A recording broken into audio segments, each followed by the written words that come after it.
How to feel a sense of belonging in the U.S. and in American culture. In my experience of teaching English for over a decade, living and working in 5 different countries, and learning various foreign languages over the years myself, I'm sharing how to feel a sense of belonging to a country and culture. It's my belief that if you want to belong someplace, you'll belong. A lot of times, that sense of belonging is up to you. With that being said, let's get into it.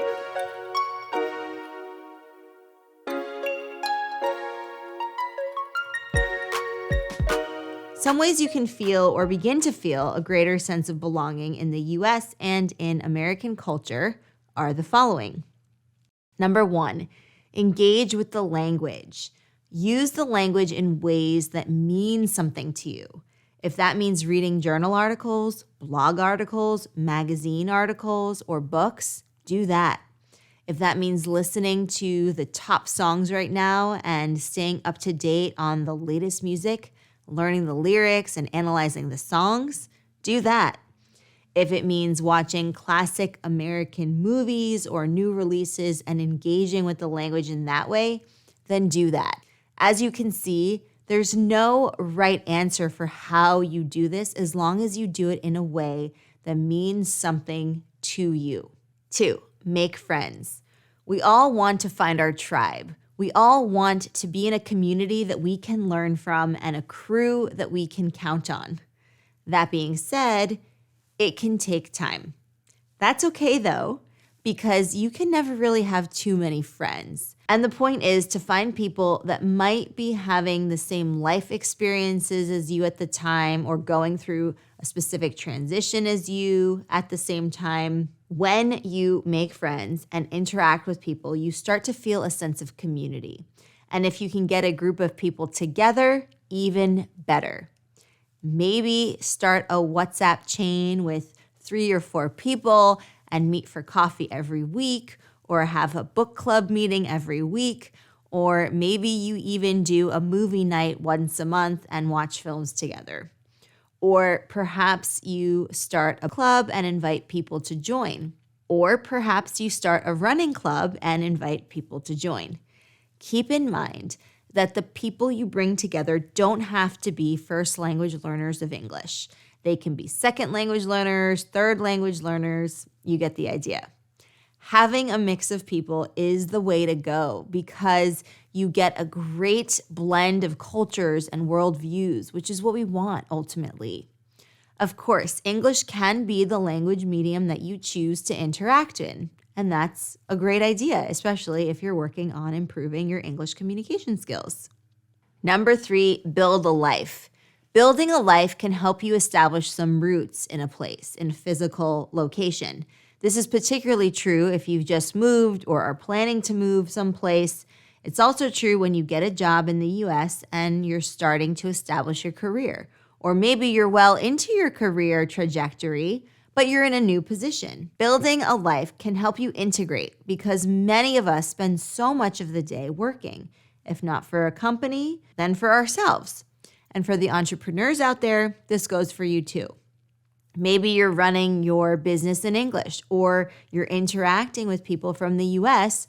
predominantly in English.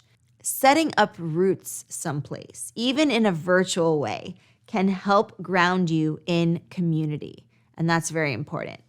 4, find purpose. Purpose is a big word. It can mean so much, yet sometimes it's nebulous and a bit unclear.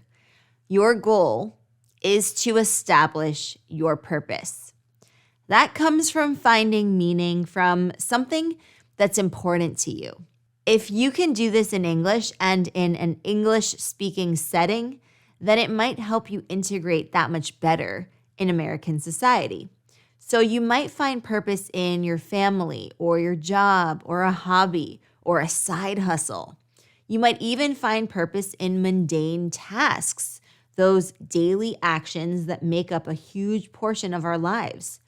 Set an intention and make that in some way helping you find your purpose.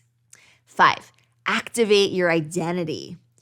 I believe the more languages we speak, the more layers to our identity there are. So for this, I want you to activate your English identity. The more you do in English, the more your English personality will form. This is separate from your L1 identity, your first language and culture identity. Think of it this way. You're adding an extra layer of an identity to your personality, similar to an onion that has many layers. Discover things you enjoy doing, people you enjoy spending time with in English, songs you love to listen to and dance to, and watch how your brain begins to expand with new ideas and new ways of thinking. It's simply remarkable what can happen when we let ourselves expand our identities and evolve over time. Belongingness is often a mindset. Sure, while there might be some external factors, those are generally beyond our control. Instead, let's focus on what is within our power to change. All right, advanced English learners, thank you so much for joining me for this lesson. I hope that you enjoyed it. If you did, please give it a big thumbs up if you're watching on YouTube. And if you're listening to our podcast, then I encourage you to share it with as many people as you can.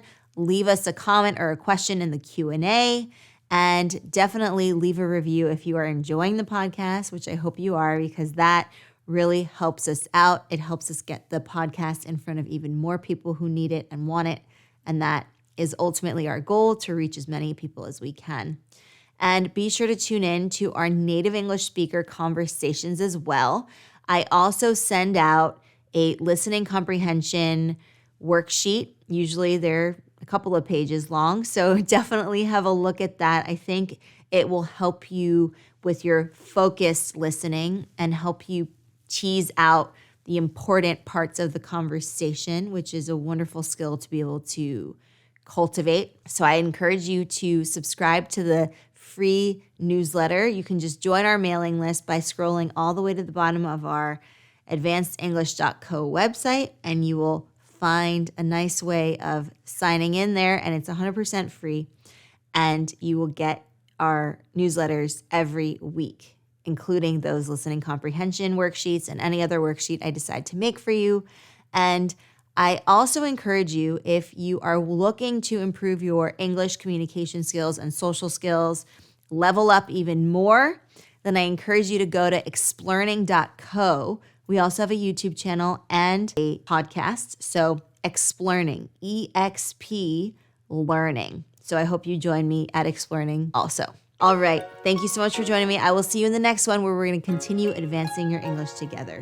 Until then, keep up the awesome work, and I will see you very, very soon. Bye for now.